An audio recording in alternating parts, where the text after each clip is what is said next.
হতাশা মাদক দিয়ে দূর হয় না। হতাশা দূর হবে, বলে দিব, 3টা জিনিস, মাত্র 3টা। কয়টা ভাই? 1, 5 ওয়াক্ত নামাজ। 1 কি? নামাজে আপনি অজু করে সেজদা দেন, ইনশাল্লাহ আপনার মনে প্রশান্তি না আসলে আমাকে এসে বলেন যে আসে না। চোখের পানি, মনের আবেগ যা আছে আপনার ভিতরে, কষ্ট, দুঃখ, যন্ত্রণা, সব আল্লাহকে ঢেলে দিবেন ইনশাল্লাহ। নিজের আবেগ ধরে রাখবেন এখানে, আপনি আল্লাহর জন্য ঢেলে দিবেন। মানুষকে আবেগ দেখা কি লাভ? মানুষ আপনার চোখের পানির মর্ম বুঝবে? মানুষ কি মানুষের চোখের পানির মর্ম বুঝে? আপনার পিতা যদি মারা যায়, আমার কাছে এসে দোয়া চান কান্নাকাটি করে, আমি দোয়া করতে পারবো, কিন্তু আমি কিন্তু আপনার ফিলিংসটা বুঝতে পারবো না। আপনার অনুভূতি কে বুঝতে পারবেন? আল্লাহ পাক আপনার ঘাড়ের রগের চেয়েও কাছে আছেন। সুবহানাল্লাহ, সুবহান আল্লাহ পাক ঘাড়ের রগের চেয়ে কাছে আছে। গতকালকে বাংলাদেশের একজন বরেণ্য আলেমের সাথে একটা কনফারেন্সে ছিলাম। উনি বলছিলেন যে এক ব্যক্তি, এটা শোনেন, এক ব্যক্তি খুব তার শখ যে তিনি সাহাবীদের মতো নামাজ পড়া শিখবেন। কথা বুঝতে পারছেন? সাহাবীদের মতো নামাজ শিখবেন। তো একজন বরেণ্য আলেমের কাছে এসেছেন, এসে বলছেন যে আমাকে সাহাবীদের মতো নামাজ শিখিয়ে দেন। তখন সেই আলেম আরেকজন আলেমের সন্ধান দিয়েছেন যে তুমি তার কাছে যাও, তিনি শেখাবেন। তো সেই ব্যক্তি একটু অবাক হয়েছেন, কারণ যাকে প্রশ্ন করেছিলেন তিনি অনেক বড় মুহাদ্দিস, আর যার কাছে পাঠানো হচ্ছে তিনি অত বড় মুহাদ্দিস নন, কিন্তু আবেদ, আমল করেন। তাকে গিয়ে বলছেন উনি আমাকে পাঠিয়েছেন সাহাবীওয়ালা নামাজ শিখিয়ে দেন। তখন তিনি বলছেন ঠিক আছে, সুন্দর করে অজু করে আসো, সুন্দর করে অজু করে আসো।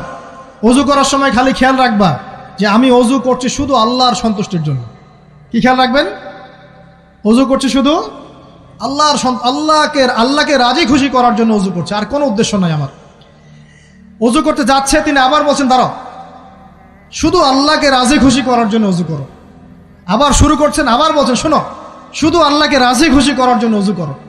এভাবে বলতেই আছেন। নামাজে দাঁড়িয়েছেন, দাঁড়ানোর আগে বলছেন শোনো, শুধু আল্লাহকে রাজি খুশি করার জন্য নামাজ পড়ো।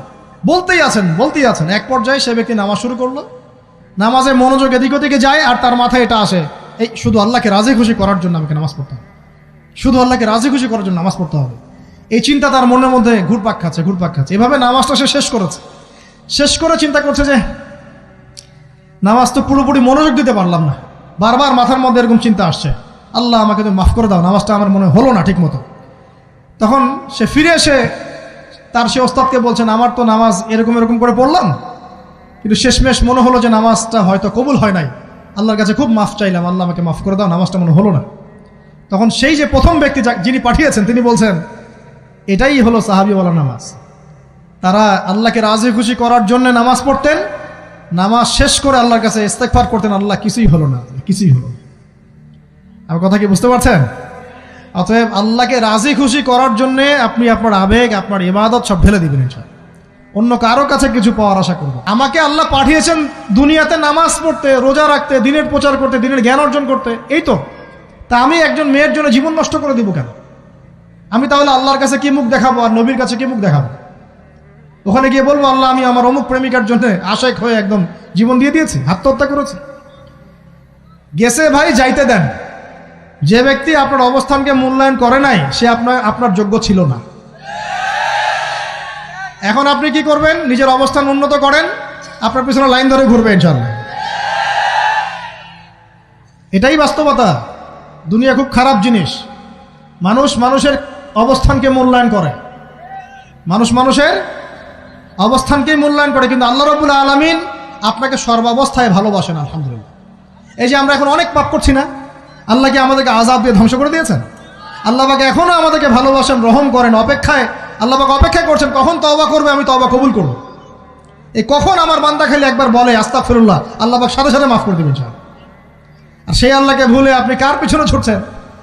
আমরা কিন্তু নিয়াত করতে পারি ভাই যে আমরা যারা ওয়াজ শুনলাম জীবনে কোনোদিন সিগারেটে হাত দিব না ইনশাআল্লাহ। রাজি আছি ভাই? অন্য বড় বড় জিনিস তো বহুত দূরের কথা।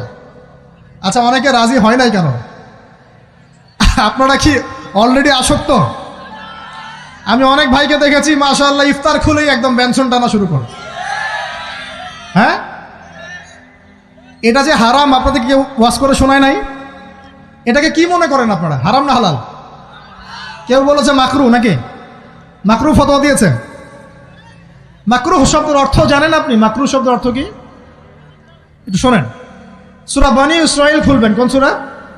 সূরা বনী ইসরাঈল আল্লাহ পাক বলছেন, আমি বনু ইসরাঈলকে এই কাজগুলো করতে নিষেধ করেছিলাম। কোন কোন কাজ? জেনা করো না, জেনার ধার কাছে যেও না, এতিমের মাল আত্মসাৎ করো না, শিরিক করো না ইত্যাদি। যারা আলেম আছেন তারা আমার কথা বুঝবেন। এই কাজগুলোর পরে আল্লাহ পাক বলছেন যে এই প্রত্যেকটা কাজ আল্লাহর কাছে মাকরুহ, অপছন্দের। কিসের? অপছন্দ। আর এটাকে আপনি সহজ মনে করছেন? নিয়াত করি আল্লাহ পাকের সন্তুষ্টির জন্য আমরা কোনোদিনও মাদকের সাথে সম্পৃক্ত হব না ইনশাআল্লাহ। আর বিশ্বাস করেন, শুধুমাত্র মাদকদ্রব্য নিয়ন্ত্রণ অধিদপ্তর এই আইন কানুন এগুলো দিয়ে, জরিমানা দিয়ে মানুষকে মাদক ছাড়ানো যাচ্ছে না, যাবে না। কেন যাবে না এটা আপনারা খুব ভালো করেই জানেন, আমি বলতে চাচ্ছি না।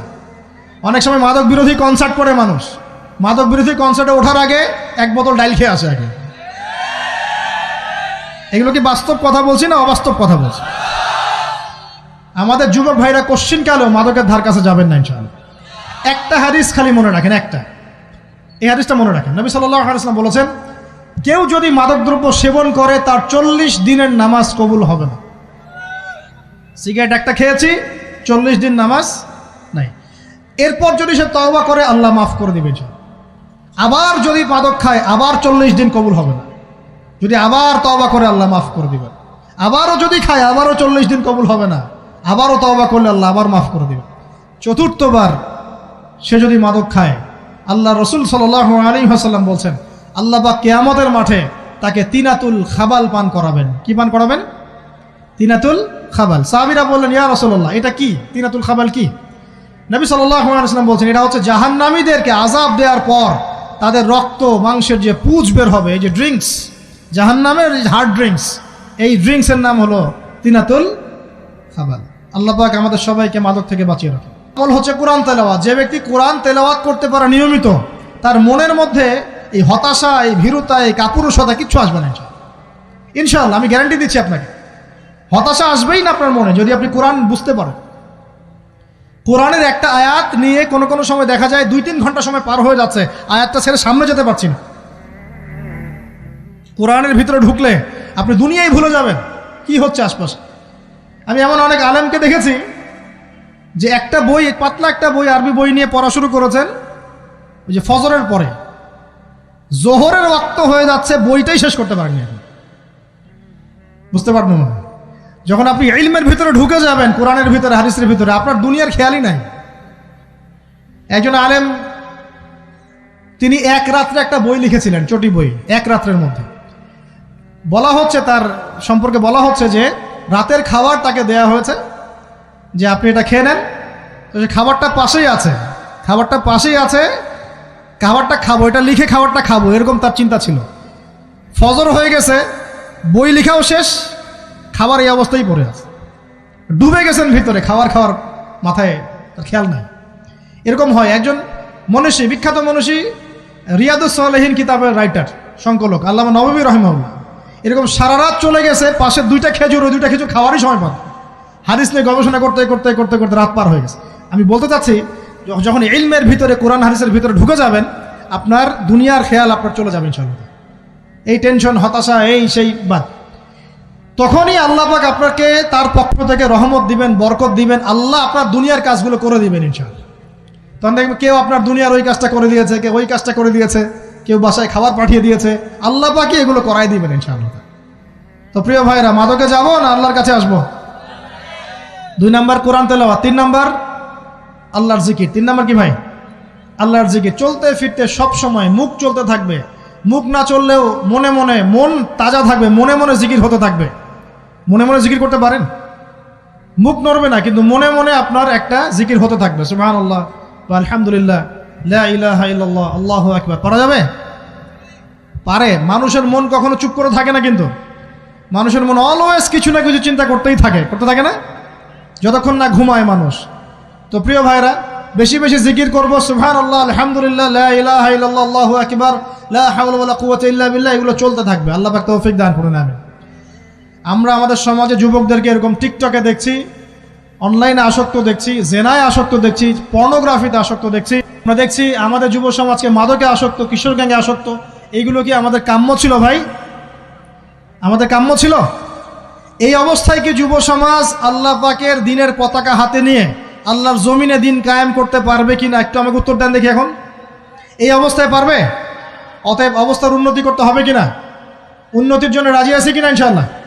আমরা চাই কি আল্লাহ পাকের দিনটা আল্লাহর জমিনে প্রতিষ্ঠা লাভ করুক, আল্লাহর দিন সবার ঘরে ঘরে পৌঁছে যাক, আল্লাহ পাকের দিনের যে সৌন্দর্য সবাই সেটাই, এই সৌরভটা সবাই পাক। আমরা চাই কিনা সমাজে শান্তি প্রতিষ্ঠা হোক, আবার সেই রাসূলের মতো যুগ চলে আসুক? আমরা চাই কিনা? অতএব আমাদের সবাইকে যৌবনের এই প্রলোভনগুলো থেকে বেরিয়ে এসে আল্লাহ পাকের ইবাদতে আত্মনিয়োগ করতে হবে। আল্লাহ পাক আমাদের সবাইকে তৌফিক দান করুন, বলি আমিন। আমাদের সবাইকে আল্লাহ রাব্বুল আলামিন কুরআন এবং হাদিসের গভীর জ্ঞান অর্জন করার তৌফিক দান করুন, বেশি থেকে বেশি ইবাদত করার তৌফিক দান করুন।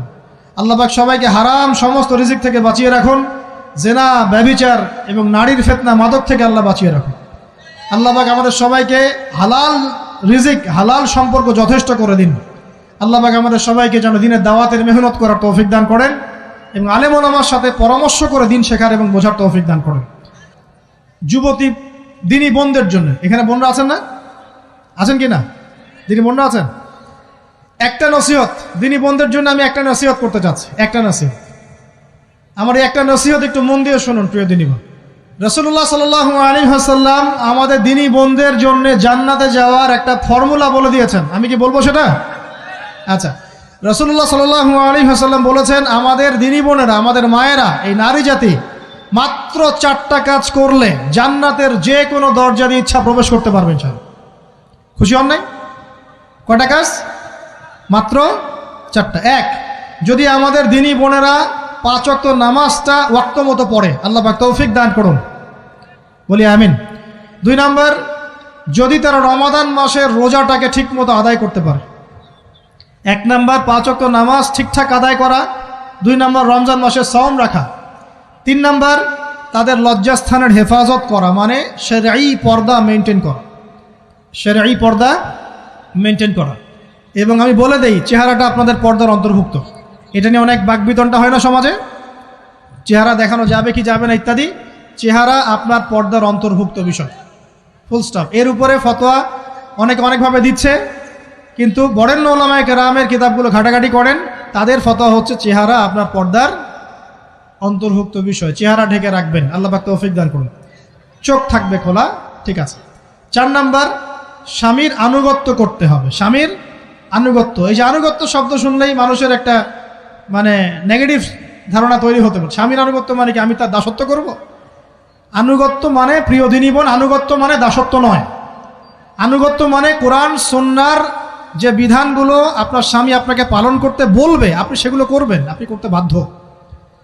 কিন্তু স্বামী যদি কোরআন সুন্নাহর বাইরে কিছু করতে বলে, সেটা মানতে আপনি বাধ্য নন। স্বামী যদি আপনাকে বলে যে সুদ খাও, এই সুদি এনজিওতে আসো, নাম লেখাও। স্বামী যদি আপনাকে বলে যে আসো বেপর্দায় বাইরে যাই, সাজুগুজু করে বের হও, চলো ঘুরে আসে বেপর্দায়। স্বামী যদি বলে দেবরকে একটু খাবারটা দিয়ে আসো, আমার অফিসের কলিগ আসছে, খাবার পরিবেশন করো, আসো ডাইনিংয়ে আসো, এই যে হারাম কাজ, বেপর্দার আদেশ করছে, সুদের আদেশ করছে, আপনি সেগুলো পালন করবেন না। কিন্তু হালাল বৈধ যে কোনো বিষয় আপনি স্বামীর আনুগত্য করবেন, এটা আপনার উপর ফরজ। এই 4টা কাজ যদি আপনি করতে পারেন, জান্নাতের যে কোনো দরজা দিয়ে ইচ্ছা আপনি প্রবেশ করতে পারবেন ইনশাআল্লাহ। আল্লাহ পাক আমাদের দিনী বোনদেরকে এই 4টা কাজ করার তৌফিক দান করুন। আমাদের সবাইকে আল্লাহ পাক জান্নাতের জন্য কবুল করুন, বলি আমিন।